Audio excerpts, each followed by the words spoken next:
Buenas tardes, jóvenes. Vamos hoy a concluir con el séptimo módulo del curso de Mecánica de Fluidos 2, que tenía que ver con análisis de flujo incompresible en tuberías. Había quedado pendiente en la última clase la solución de este ejemplo y del siguiente ejemplo. Hacia el final de la clase de hoy vamos a discutir sobre, o brevemente al menos, en forma introductoria, el análisis de otras redes de tuberías.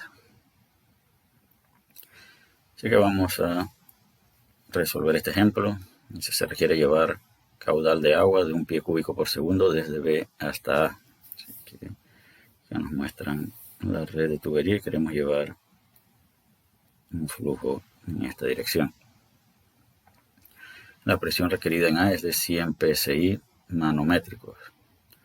Los codos y conexiones en T son roscados y la expansión y contracción están a 20 grados y 45 grados respectivamente. La figura muestra las longitudes de los diferentes tramos de tubería de acero comercial. Suponiendo que el agua está aproximadamente a 70 grados Fahrenheit, determina la presión manométrica en B. Así que vamos a recopilar los datos. El diagrama o la figura nos da la longitud de los tramos de tubería y los diámetros de cada uno de los ductos.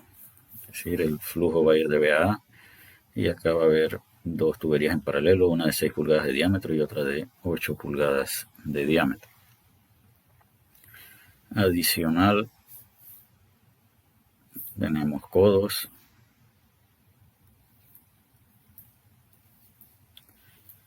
y conexiones en T. Hay 2T.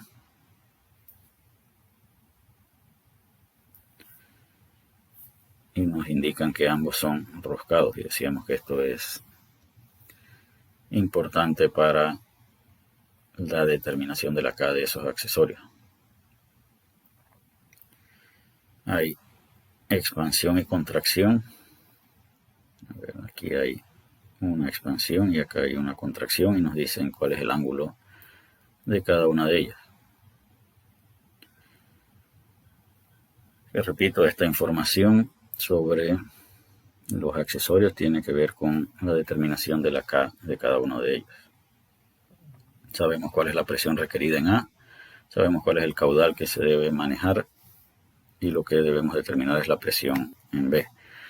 Vamos a suponer condiciones estacionarias. El agua se comporta como un fluido incompresible, cambios despreciables de energía potencial. No hay transferencia de calor ni hay un dispositivo de potencia entre A y B.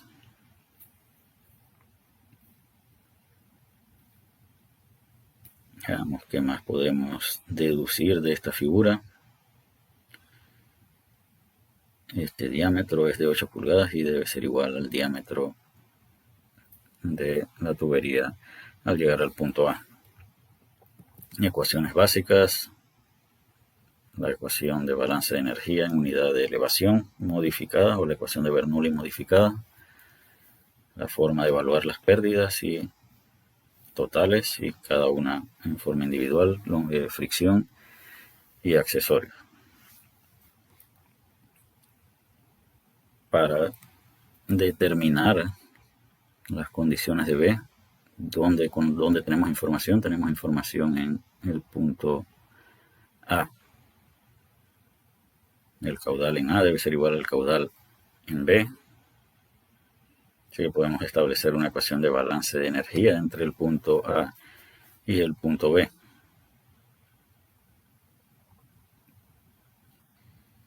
Así que la energía mecánica en B, esto es H de B, o la energía mecánica disponible en el punto de partida es igual a la energía mecánica en el punto de llegada más las pérdidas que hay entre A y B. Sin embargo, hay dos posibles caminos que podemos tomar para ir de A a B.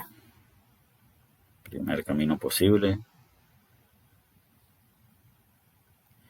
es este recorrido y el segundo camino posible lleva este otro recorrido. Repito, cualquiera de los dos puede ser aplicado. Así que acá a uno de los recorridos le vamos a llamar A y al otro recorrido le vamos a llamar recorrido B.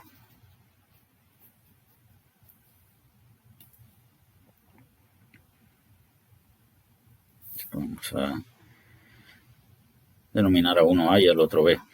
Así que la energía mecánica de A es igual, de B, perdón, es igual a la energía mecánica de A más las pérdidas aquí, es lo que llamamos pérdidas de a 1. Acá definimos un punto 1 y acá definimos un punto 2. Las pérdidas de 1 a 2 se refieren a las pérdidas de aquí a acá que están asociadas con alguno de los recorridos.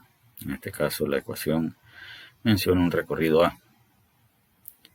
Y hay unas pérdidas de 2 a B que se refieren a este. Así que no importa cuál recorrido tomemos, estas pérdidas van a aparecer en la ecuación de balance de energía y las pérdidas asociadas con este pequeño tramo también. Así que las pérdidas que van a ser diferentes dependiendo del recorrido solamente es esta componente. Hemos despreciado los efectos de la energía potencial o hemos considerado la tubería horizontal y decíamos que el diámetro en A era igual al diámetro en B, por lo que al ser los mismos caudales, estas dos velocidades también son iguales. Así que la presión de B entre gamma es igual a la presión de A entre gamma más la sumatoria de estas pérdidas. ¿Cuáles de estas pérdidas podemos calcular sin ningún problema?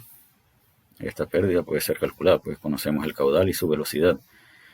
Acá no nos dan una longitud, así que la única pérdida que habría que considerar en este tramo es el accesorio, que es una T. De 2 a B tenemos 3000 pies de tuberías. Así que vamos a HL de A 1 es igual a la K de la T por V de A al cuadrado entre 2G. HL de 2 a B es igual a F por F de B por L de B por el diámetro en B por VB al cuadrado entre 2G más la K de la T por V de B al cuadrado entre 2G. Y la sumatoria de estas dos nos van a dar como resultados la sumatoria de estas dos pérdidas. ¿Qué tienen en común esas tres cantidades? Todas están asociadas con la misma velocidad. Así que decíamos que las pérdidas de A1 solo tienen que ver con la K de T y las pérdidas de 2 a B tienen que ver con fricción y con la T. Las pérdidas siguiendo la trayectoria de A. Y ahora claramente esta ecuación permite identificar esta trayectoria como la trayectoria A. Las pérdidas de 1 a 2 siguiendo la trayectoria A involucran fricción a lo largo de esa trayectoria, de la longitud es igual a 1300 más 60 pies. 1300 de acá más 2 veces los 30 de acá. Tenemos una contracción de área y una expansión de área. Y además tenemos dos codos. Y sabemos que el diámetro es de 6 pulgadas. Si siguiéramos la otra trayectoria, la trayectoria en B, minúscula, es decir, esta trayectoria, todo sería igual, excepto este término, donde ahora en este término solamente hay dos codos como accesorio. La longitud es la misma, 1360 pies, pero no hay contracción ni expansión y el ducto es de 8 pulgadas de diámetro.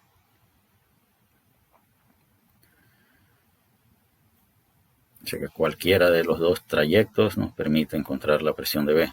Sin embargo, el problema o la dificultad que tenemos en este momento es que no conocemos la velocidad aquí, ni tampoco conocemos la velocidad acá.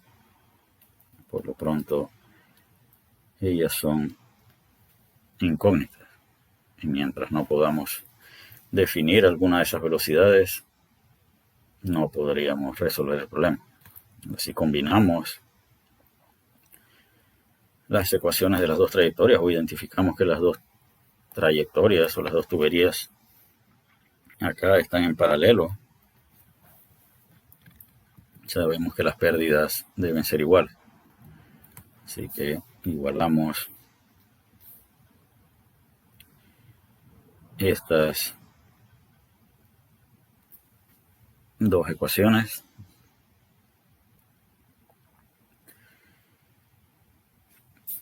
Y tenemos como incógnitas la velocidad de B y la velocidad de A. Esto representa nuestra ecuación de malla. Podemos, si quisiéramos, restar esto y hacer esto. Y se parece a las ecuaciones de las redes de tubería que definimos el día o la clase anterior. Así que repito, tenemos una ecuación con dos incógnitas. Sin embargo, sabemos que la velocidad de B por el área de B debe ser igual a la velocidad en A minúscula por el área en ese trayecto más la velocidad por el otro trayecto, donde el área de B mayúscula es pi por el diámetro de B al cuadrado.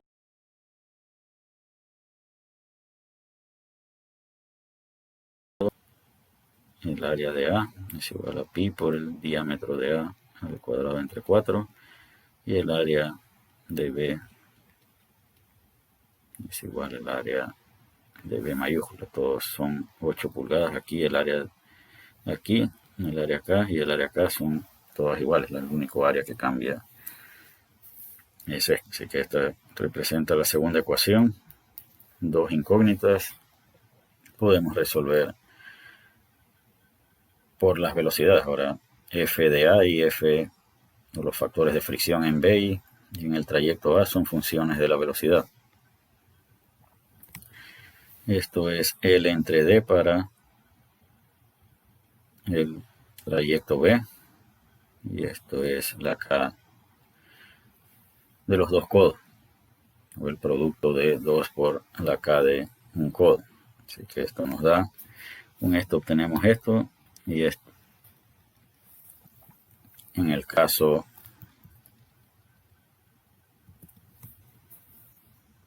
del trayecto A, el entre D proporciona esto y esta tenemos dos codos, contracción y expansión, y eso nos da una K total de 1.95.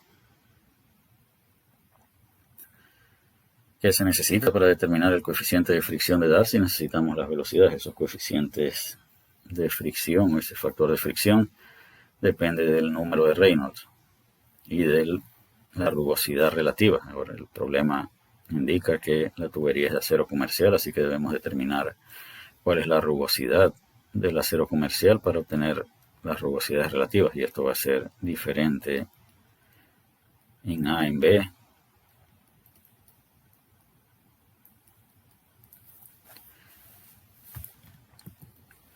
Así que acá nuevamente determinamos la rugosidad del acero comercial de la tabla 8.2 del libro de Sengel, y a la temperatura de 70 grados Fahrenheit obtenemos la difusividad de cantidad de movimiento para el agua líquida a esa temperatura. Esa viscosidad nos va a permitir obtener el número de Reynolds.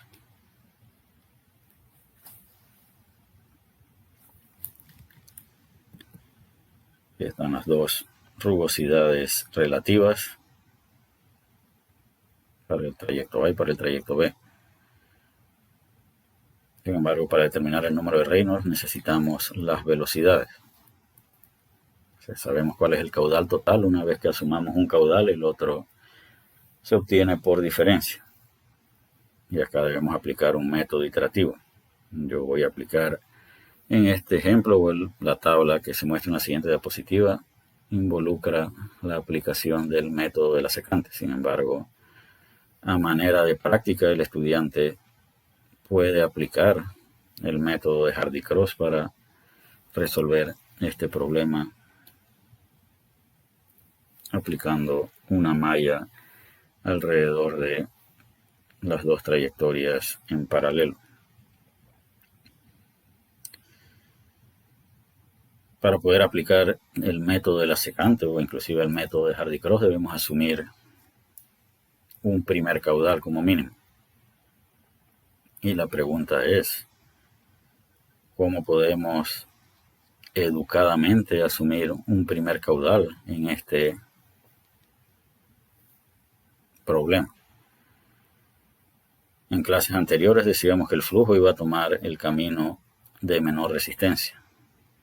Y si este es el recorrido B minúscula y este es el recorrido A minúscula, ¿en cuál tramo creen ustedes que hay menor resistencia?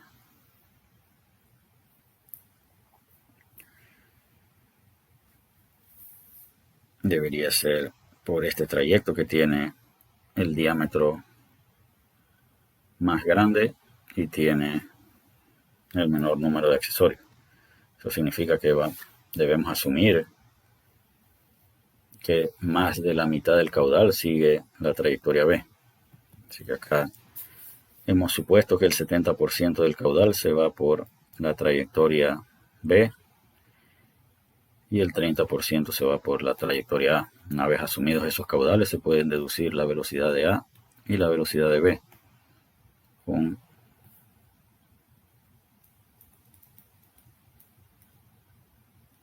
esta ecuación podemos determinar el número de Reynolds para A y para B. Y aplicando o usando el diagrama de Moody o la ecuación de Hallan o la ecuación de Colebrook podemos determinar los factores de fricción. Podemos calcular las pérdidas y encontramos que las pérdidas no son iguales. Hay 0.4 pies de diferencia. Como mencioné hace unos minutos, el método que conduce a los resultados de esta tabla es el método de la secante. Y para aplicar el método de la secante, que ustedes deben conocer de sus cursos de métodos numéricos, debemos asumir dos valores. Veamos entonces qué podemos deducir de este primer resultado. Según este primer resultado, las pérdidas por B son más grandes que las pérdidas por A. Ahora yo necesito corregir eso. Esto sugiere o estos resultados sugieren que yo he seleccionado muy grande el caudal que va por B, pues sus pérdidas son demasiado grandes. Así que en mi segunda suposición de caudales voy a seleccionar un caudal menor para el caudal de B. Así que ahora hemos asumido que el 60% del caudal se va por el trayecto B y el otro 40% se va por el trayecto A. Nuevamente podemos deducir con esos caudales las velocidades, números de Reynolds, factores de fricción y las pérdidas. Y obviamente nos fuimos muy por debajo de lo que debimos haber supuesto el caudal del tramo B.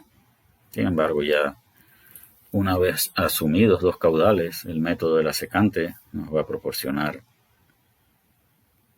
este nuevo caudal para el tramo B. Una vez obtenido esto, 1 menos ese caudal nos da el caudal de A. Velocidades, Reynolds, factores de fricción. Y notamos que acá ya estos resultados están bastante cerca. pero si somos exigentes con los cálculos, podemos hacer una iteración más y obtener este caudal de B por diferencia a este caudal de A, velocidades, número de Reynolds, factor de fricción, y las pérdidas son iguales en cada tramo. El resultado que necesitábamos no era precisamente los caudales. De hecho, de esta tabla, más que estos resultados, podemos utilizar este resultado o este resultado. Ya sabemos que este número es 2.33 pies. Estas pérdidas no debe haber ningún tipo de dificultad determinándolas, pues conocemos velocidad, diámetro, material y accesorios asociados con cada uno de ellos. Así que procedemos a determinar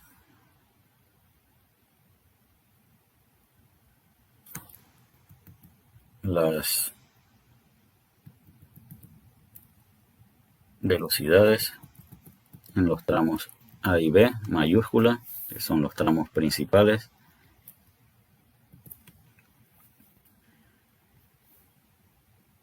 Y determinamos las pérdidas de A1 que solamente involucran un accesorio que era una T cuya K es 2. Obtenemos el número de Reynolds para el trayecto de 2 a B. Pues acá hay 3000 pies de tuberías que debemos calcularle las pérdidas por fricción. Así que con ese número de Reynolds y la rugosidad relativa obtenemos un factor de fricción de aproximadamente 0.075. Y repito, ese factor de fricción puede ser obtenido a través del diagrama de Moody, de la ecuación de Colebrook o la ecuación de Haaland. Y al momento de resolver un problema de este tipo en el examen, yo suelo buscar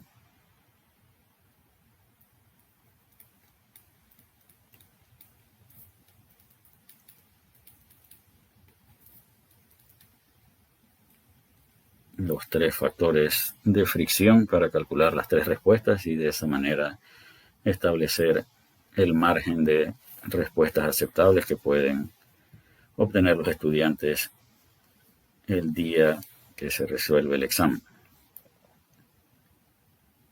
Así que aquí hay que ser cuidadosos. Yo podría buscar este factor de fricción y considerar esa como la respuesta correcta. Sin embargo, hemos dicho que estas dos son posibilidades. Así que al final, la respuesta que introduzcamos en la plataforma Moodle para que usted o para que su examen sea autoevaluado debe contemplar las 3 posibilidades. Así que pérdidas por fricción más una T nos dan esta pérdida en el tramo de 2 a B. Así que ahora ya tenemos las pérdidas de A1 que solo involucraban una T, las pérdidas de 1 a 2 que eran 2.33 y las pérdidas de 2 a B que agregan 9 pies adicionales. Así que la presión de B es igual a la presión de A más la caída de presión por efectos de las pérdidas. Y como de costumbre, los problemas del sistema inglés involucran un alto número de conversiones o factores de conversión que debemos considerar. Y si no nos hemos equivocado, sustituyendo números en la calculadora, esta es la presión manométrica que debe tener el flujo en el punto B o en el punto de partida. Los estudiantes deben verificar que este resultado sea el correcto. Obviamente tiene sentido que la presión en el punto de partida sea mayor a la presión en el punto de llegada. Pero los estudiantes deben verificar estos resultados. El segundo ejemplo que tenemos preparado para este módulo indica en su enunciado que agua es bombeada establemente desde un depósito para enfriar equipos de construcción con un sistema de tuberías como el mostrado en la figura. El flujo volumétrico debe ser 600 galones por minuto y el agua debe salir a una velocidad de 120 pies por segundo. Determina la presión mínima a la salida de la bomba, es decir, justo aquí, y determina la potencia de la bomba si la eficiencia de la misma es 70%. Desprecia los efectos de la rugosidad del material del que está fabricado la tubería. Así que esto último sugiere que debemos hacer esto. Nos dan la velocidad en este punto que hemos denominado 3, que es la velocidad de salida. El diámetro de la tubería es de 4 pulgadas. La diferencia de elevaciones que debe vencer la bomba es de 400 pies. La longitud del ducto es de 700 pies. Hay 15 accesorios de K igual a 1. Y una válvula de compuerta totalmente abierta que constituye el accesorio número 16. Así que tenemos una K neta, que es igual a 15 más la K de la válvula. Queremos la presión en el punto 2, que es el punto justo a la salida de la bomba, y la potencia requerida por la bomba. Vamos a suponer condiciones estacionarias. Transferencia de calor despreciable, fluido incompresible. No podemos decir que no hay un dispositivo de potencia, aunque esto dependerá de dónde a dónde hagamos nuestro análisis. Por ejemplo, si hacemos el análisis de 1 a 2 o de 1 a 3, en el medio estará la bomba. Sin embargo, si hacemos un balance de energía entre 2 y 3, no hay ningún dispositivo de potencia. Ecuaciones básicas, balance o ecuación de Bernoulli modificada, pérdidas por accesorios, pérdidas por fricción,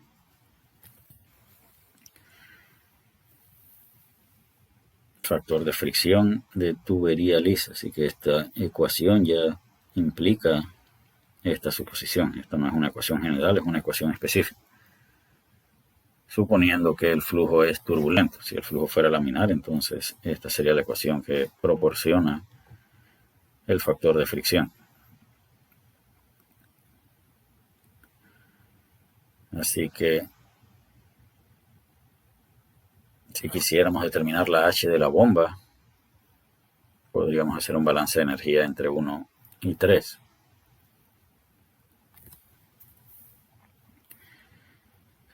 La H mecánica de 1 es igual a la H mecánica de 3. Aquí deberíamos poner la H de la bomba, más todas las pérdidas que hay desde 1 hasta 3. Y el problema nos da la condición de todo el ducto, que de acuerdo a la figura sugiere que esta longitud de aquí a acá es pequeña comparada con esta longitud de aquí a acá.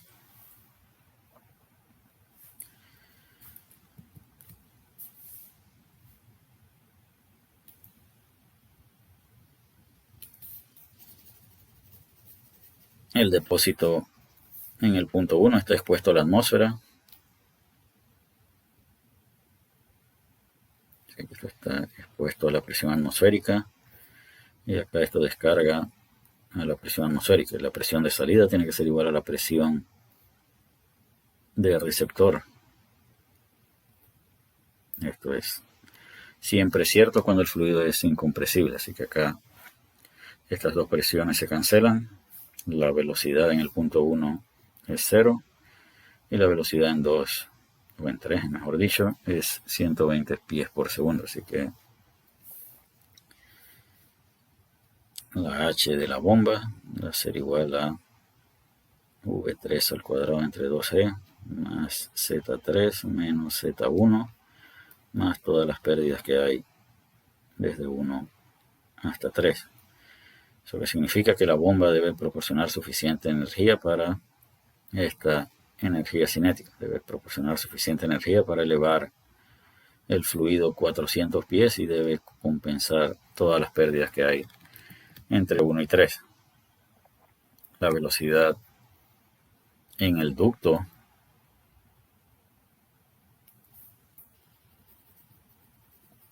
o a lo largo de su recorrido para calcular las pérdidas por fricción. Si el ducto es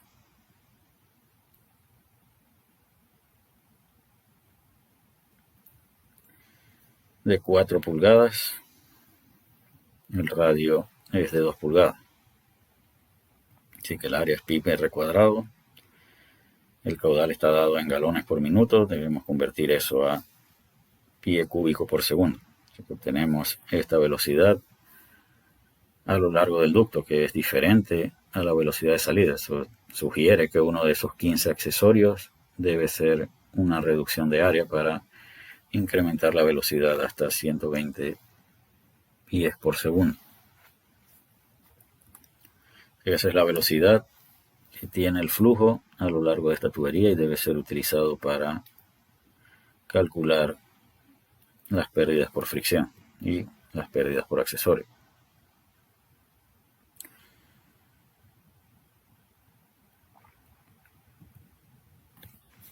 Obtenemos un número de Reynolds, tenemos que ir a la tabla para determinar la viscosidad y la densidad. Y el número de Reynolds es del orden de 10 a la 5, así que es mayor a 2300. Esto es turbulento y por eso esto es aproximadamente 1. Así que la H de la bomba, o para determinar la H de la bomba necesitamos calcular las pérdidas por fricción y las pérdidas por accesorio. Si la tubería es lisa, decíamos que podíamos utilizar esta ecuación específica para tuberías lisas y obtener un factor de fricción de 0.0129. Repito, para esto también podemos usar la ecuación de Hallan o el diagrama de Moody. La K total era 15 por 1 más la K de la válvula. Y obtenemos entonces una K total de 15.2 que agregamos a las pérdidas por fricción y obtenemos que la H de pérdidas son 154.2 pies. Eso que significa que además de vencer esta elevación de 400 pies, debemos vencer estas pérdidas de 154 pies más la energía suficiente para proporcionar la energía cinética a la salida. Así que acá decíamos que esto y esto, elevación más pérdidas más la energía cinética requerida a la salida. Y la H de la bomba total, como vemos, la energía cinética representa aproximadamente 200 pies adicionales de carga para la bomba. Así que esto es la potencia de la bomba por unidad de flujo de masa dividido entre la gravedad. Para contestar la segunda pregunta deberíamos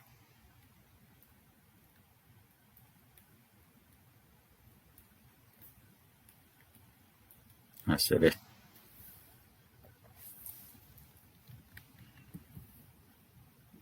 Para contestar la primera pregunta, tenemos que hacer un balance de energía entre 2 y 3 o entre 1 y 2.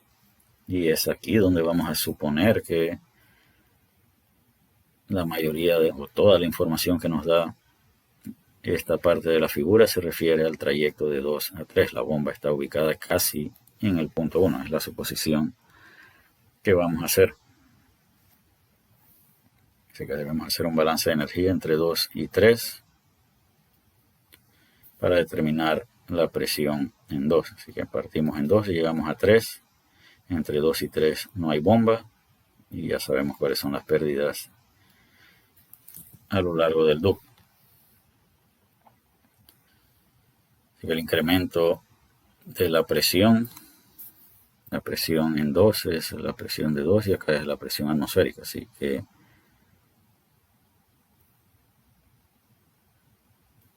P2 menos P atmosférica nos da la presión de 2 manométrica. Z3 menos Z2, suponiendo que la bomba está ubicada casi a la misma elevación que el punto 1. Esto es 400 pies, estas son las pérdidas y esta es la diferencia entre la energía cinética en 3 y la energía cinética en 2, donde la velocidad de 3 es 120 y la velocidad de 2 es la velocidad que calculamos para un ducto de 4 pulgadas.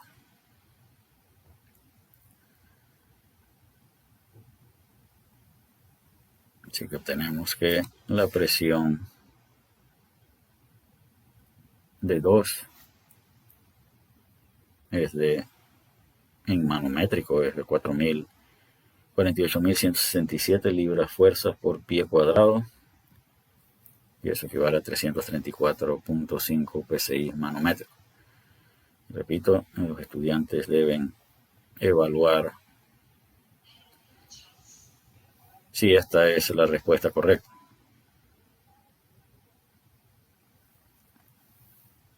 O contemplar la posibilidad de que alguno de estos números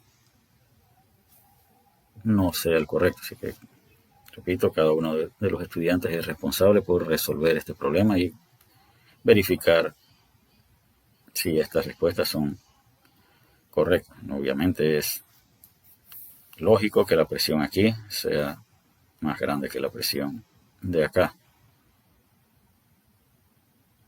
Si quisiéramos una presión en 2 absoluta, deberíamos sumarle la presión atmosférica y conocer la presión atmosférica. Por ejemplo, el problema pudo haber dado como dato que esto es esto. Y con eso determinar la presión absoluta en 2. Para determinar la H de la bomba, la potencia de la bomba, acá multiplicamos, habíamos dicho que la potencia de la bomba era igual a H de la bomba por la gravedad por el flujo de masa. Sin embargo, esta es la potencia útil de la bomba. La potencia de eje requerida es igual a la potencia útil de la bomba dividido entre la eficiencia de la bomba. Así que acá el caudal es convertido a flujo de masa.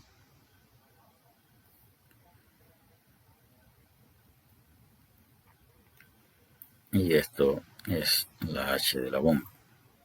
Esta es la gravedad, caudal por densidad de flujo de masa. Y acá hay conversiones propias de los problemas del sistema inglés, dividido entre la eficiencia de la bomba. Así que hasta aquí tenemos la potencia útil. Esta es la potencia requerida en el eje de la bomba. Esta es la potencia de eje o potencia de flecha, y son 168 caballos de fuerza, aplicando las conversiones requeridas. Ahora, este problema no indica en qué unidades queremos esa potencia. Eso definitivamente no va a ocurrir el día del examen. El día del examen claramente especificaremos en qué unidades queremos la respuesta. De otra manera, cualquier respuesta en cualquier sistema de unidades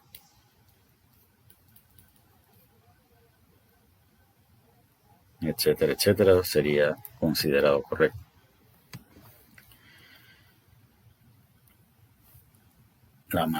Hasta este punto hemos pensado que las redes de tubería, o hemos analizado cualquier red de tubería que involucre un líquido. Yo voy a aprovechar el tema de redes de tubería para, al menos, como mencionábamos al inicio de la clase, en forma introductoria, hablar de otros sistemas de redes de tubería. En su curso de diseño de sistemas térmicos y fluídicos, ustedes deben ver en más detalle estos sistemas. Sin embargo, la forma en que ellos se analizan es análoga a la manera en que se analiza los sistemas o las redes de tubería que hemos visto hasta ahora en este módulo. Acá el título dice redes de tuberías de vapor. Los sistemas de vapor se clasifican de acuerdo a la presión de operación de la caldera.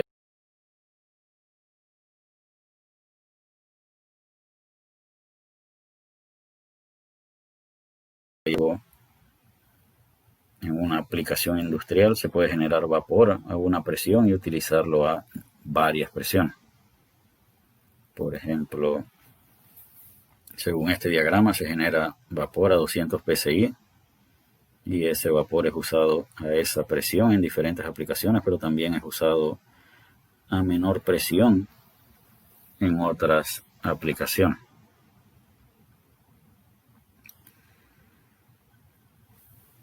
¿Qué características o qué debemos tomar en cuenta a la hora de diseñar redes de tuberías de vapor?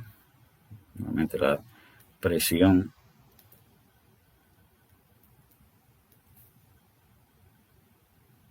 a la que se genera, o la presión de la caldera, que usualmente es la presión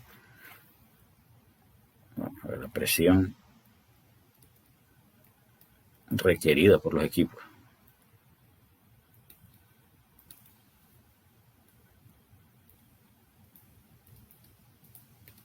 Que de alguna manera la presión de la caldera debe estar asociada con la presión del equipo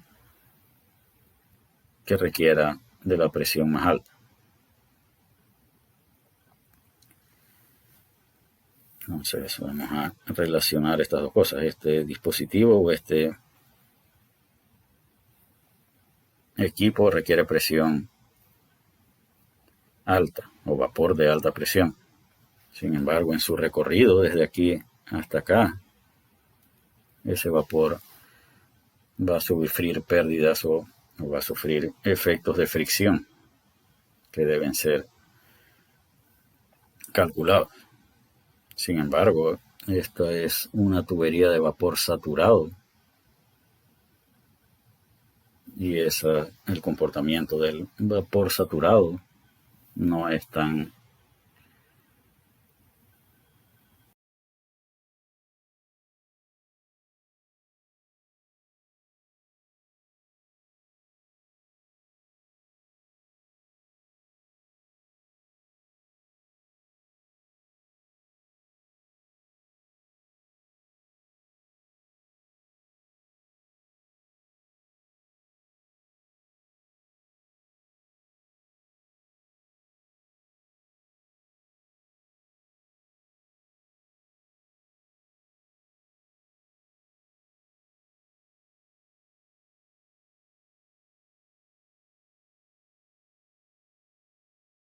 adicional a eso. Las tuberías van a tener pérdidas de energía que también van a potenciar la formación de condensado. Lo que sí es cierto es que acá tenemos una presión disponible y acá tenemos una presión requerida. Tenemos presión requerida y acá tenemos presión requerida. Y nosotros debemos ser capaces de proporcionar la presión requerida en todos los dispositivos. Y acá también tenemos una presión requerida. Que para diseñar tuberías de vapor debemos tomar en cuenta la presión disponible, que es la presión de la caldera, y la presión requerida en los dispositivos. Entonces, de acuerdo a la presión de operación, hablamos de alta presión para presiones arriba de 60 psi, presión media entre 16 y 60 psi y baja entre 0 y 15 psi manométricos. Acá están sus equivalentes en kilopascales, arriba de 413 kilopascales. Manométricos, hablamos de aplicaciones industriales de alta presión. Lo que hemos mencionado, nos vamos a limitar a aplicaciones industriales y hospitalarias. No estamos hablando de generación de vapor para ciclos de potencia, por ejemplo. ¿Qué aspectos son importantes a la hora de seleccionar el diámetro de la tubería de vapor? Habíamos dicho que teníamos que considerar la presión disponible, que es la presión de la caldera, y la presión requerida en cada uno de los equipos en los que se va a utilizar vapor. Acá el recuadro dice: en sistemas de vapor es necesario diseñar los ductos de suministro y de retorno de condensado, y se deben seleccionar las trampas de vapor. Así que ¿eso qué significa? El trabajo de la persona que diseña el sistema de vapor no solo es seleccionar las tuberías de suministro asociadas con el color rojo. Una vez que el vapor ha proporcionado energía a la aplicación, se va a condensar, y ese condensado debe ser regresado a la caldera para mantener un ciclo de operación. Es decir, además de las tuberías de vapor, debemos seleccionar las tuberías de retorno de condensado y seleccionar las trampas de vapor que debemos ubicar a lo largo del recorrido del vapor para extraer el condensado que se va formando, y también al final de cada dispositivo para regresar el vapor de vuelta a la caldera.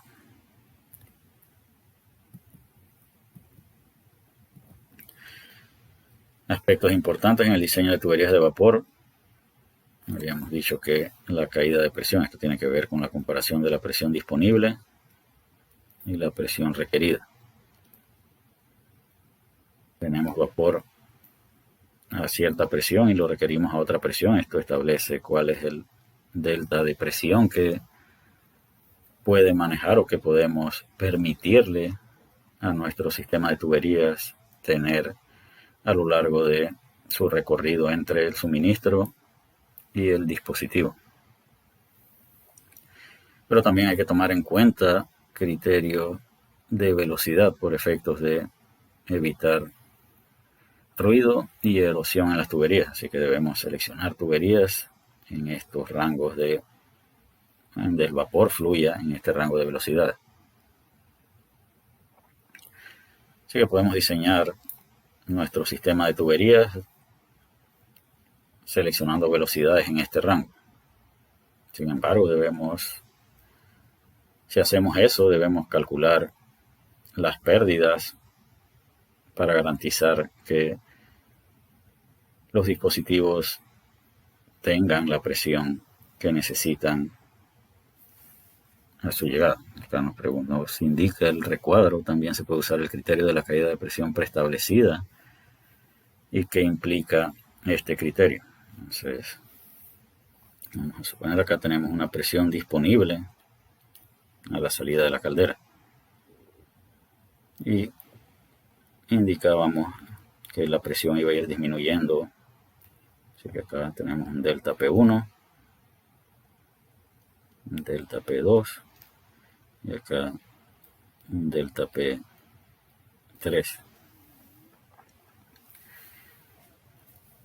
Que la presión disponible menos delta P1 menos delta P2 menos delta P3 es igual a la presión disponible o la presión en el último radiador de esta figura. Y yo necesito garantizar una presión en ese radiador. Si yo he diseñado, yo sé la ubicación o el recorrido que tiene que seguir la tubería para ir desde la caldera hasta ese radiador, yo tengo una idea de cuál es la longitud equivalente del recorrido que tiene que hacer el vapor. Así que si yo tomo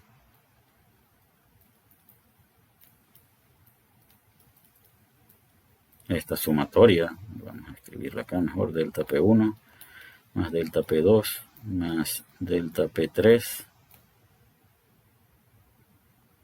debe ser igual o representa un delta P máximo, y ese delta P máximo debe ser igual a la presión de la caldera o la presión disponible menos la presión requerida en el último radiador. Así que esa diferencia me dice cuál es la máxima caída de presión que mi sistema debe tener entre la caldera y el último equipo. Si conocemos cuál es la longitud, podemos saber cuál es la caída de presión por unidad de longitud a la que yo debo diseñar las tuberías. Y esto es a lo que se refiere el criterio de la caída de presión preestablecida. Así que ese delta P máximo dividido entre la longitud del dispositivo que está más alejado de la caldera, esto es L medida desde la caldera hasta el dispositivo más alejado, representa cuánto debe ser la máxima caída de presión por unidad de longitud. ¿Eso qué significa? Si yo logro que este dispositivo tenga la presión requerida, este que está más cerca, seguramente, estoy seguro que también va a obtener la presión requerida. De hecho, va a tener una presión más alta. Igual, si yo garantizo que este último dispositivo tenga la presión requerida, estoy seguro que también va a obtener una presión requerida, o va a estar, la presión que obtenga va a ser mayor a la requerida y podemos garantizar la operación de este sistema. Así que vamos primero a ver cómo funciona este criterio de selección por caída de presión preestablecida. Ya decíamos que teníamos que determinar un delta P máximo comparando la presión de la caldera y la presión requerida, y que eso lo dividíamos entre la longitud que tenía que recorrer el vapor para llegar a ese dispositivo. Así que acá tenemos delta P entre L, y el eje Y de esta parte de la gráfica tiene un delta P por cada 100 pies de longitud. Así que de alguna manera este delta P entre L va a estar asociado con uno de estos puntos, y vamos a suponer que eso sea este número que está acá. Vamos a suponer que este es el valor que calculamos, así que en algún lugar a lo largo de esta línea debe estar el resultado que obtengamos. Entonces, acá abajo tenemos el flujo de masa. Debemos tomar el flujo de masa con el que estamos trabajando, y voy a seguir esta línea que está bastante clara. Así que si este es el flujo de masa del tramo de tubería que estamos diseñando, hacemos una línea vertical que la tenemos que cruzar con una de estas líneas. Cada una de estas líneas representa una presión de operación. Así que acá tenemos la presión a la que debe operar la caldera. Si la presión es de 100 psi manométricos, cruzamos esta línea con esta línea. Luego de que esas líneas están cruzadas, tenemos que trazar una línea paralela a estas líneas para llegar a este punto. Luego seguimos una línea vertical. ¿Hasta dónde va a llegar esa línea vertical? Va a llegar hasta este punto. Y acá están los diferentes diámetros de tubería. Estas líneas representan líneas de diferentes diámetros, así que para esta aplicación deberíamos tomar este diámetro de tubería, que no se aprecia muy bien, pero este sería el diámetro de diseño. Estas líneas indican cuál es la velocidad que tiene el flujo al seleccionar esa tubería, así que podemos comparar esa velocidad con el criterio de velocidades recomendado. Así que este es la selección de los ductos usando el criterio de la caída de presión por unidad de longitud. Y lo que se hace es que todos los ductos, a pesar de que los flujos sean diferentes, se van a diseñar para el mismo criterio de flujo o de pérdida por unidad de longitud. Si el flujo es menor, más adelante tendríamos que hacer nuevamente esto,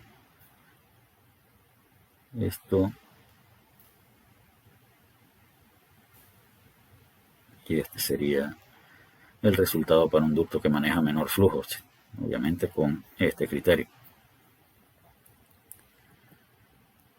Decíamos que el otro era el criterio de velocidad, que es en el que seguimos un camino parecido. Acá cruzamos el flujo con la presión de operación, línea paralela, subimos y ahora en vez de intersectar esto con una línea horizontal, tenemos que intersectarlo con una línea de velocidad deseada, así que puede ser esta la velocidad y acá buscar cuál es el diámetro que se ajusta a esa velocidad.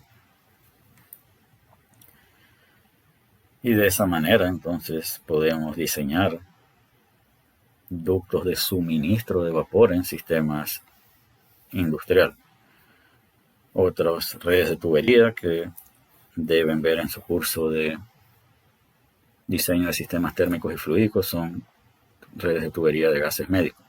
Se refiere a gases médicos, el oxígeno que usan para ayudar a la respiración, aire, succión, que es para succionar desechos, y este sistema que es para extraer gases anestésicos en los cuartos de operación. Y nuevamente, para cada uno de ellos debe haber algún tipo de suministro. Y debemos garantizar que el lugar más alejado, si el suministro está acá, y necesitamos, si acá está el suministro de oxígeno y necesitamos oxígeno acá, el oxígeno que se requiere debe estar acá a una presión requerida. Y acá hay una presión de suministro. Así que debemos garantizar que la caída de presión que va a observar el oxígeno a lo largo de todo su recorrido hasta llegar a la última cama de ese hospital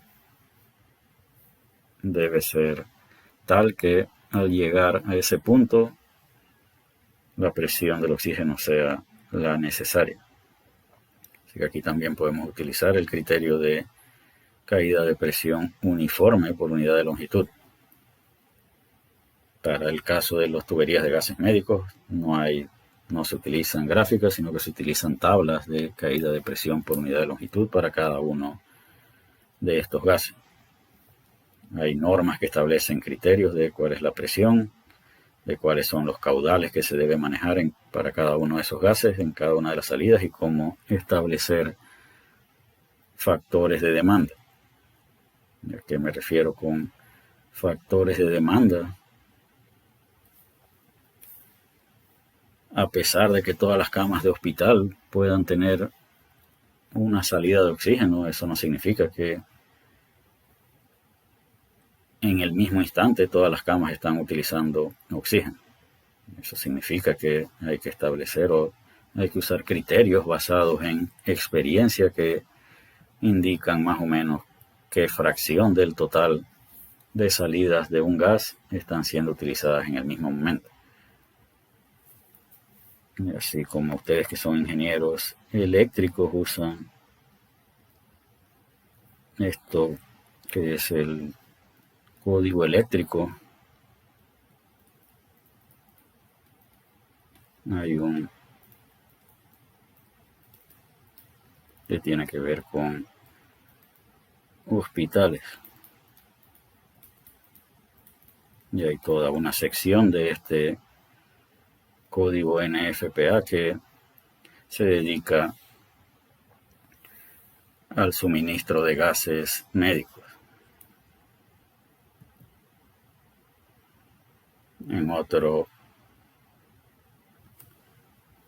la única aclaración que quiero hacer de este sistema es que definitivamente que el oxígeno y el aire no son incompresibles. Sin embargo, las velocidades a las que el flujo recorre desde el suministro hacia la salida permite analizarlos como incompresibles, que son flujos de baja velocidad. Acá cuando vimos los efectos de la compresibilidad, decíamos que el número de Mach tenía que ser arriba de 0.3 para que esos efectos fueran significativos.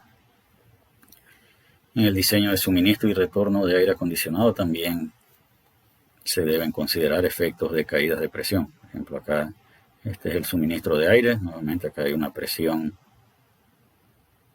de suministro y una presión requerida. En realidad, en estos sistemas usualmente se sabe cuál es la diferencia de presión que puede vencer el abanico de este suministro.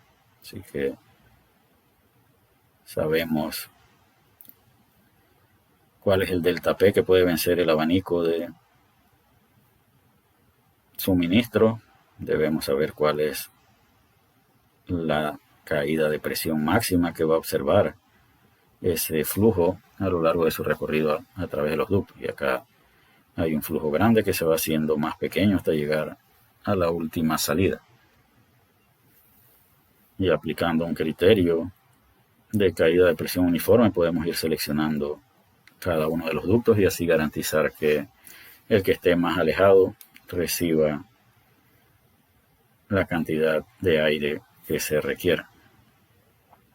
Si los ductos no son debidamente seleccionados, es posible que haya desbalances en la cantidad de aire que reciba cada parte del edificio o que la cantidad de aire que se reciba no sea la adecuada. Y con esto damos por concluido el 7º módulo del curso de mecánica de fluidos. Estos últimos temas de vapor, gases médicos y aire acondicionado eran o se han mencionado solo con propósitos introductorios. Como mencionábamos, el tema de los gases médicos y del vapor debe ser cubierto en su curso de diseño de sistemas térmicos y fluídicos, y usted da un curso completo de aire acondicionado donde definitivamente le van a enseñar a dimensionar los ductos de suministro de aire. Y este último comentario lo hago con el propósito de aclarar de que ninguno de estos 3 últimos temas, vapor, gases médicos o retorno de aire acondicionado, van a venir en forma cuantitativa en ningún tipo de examen. Quizás pueda haber una pregunta de cierto y falso asociada con estos sistemas, pero repito, no va a haber ningún cálculo asociado con estos 3 sistemas. Así que nos acercamos al final del curso, quedan pocos módulos por cubrir. El siguiente módulo tendrá que ver con, o extenderemos el tema de la selección de las bombas. Así que, como siempre, esperaré sus consultas y comentarios a través del foro de discusión. Hasta la próxima, jóvenes.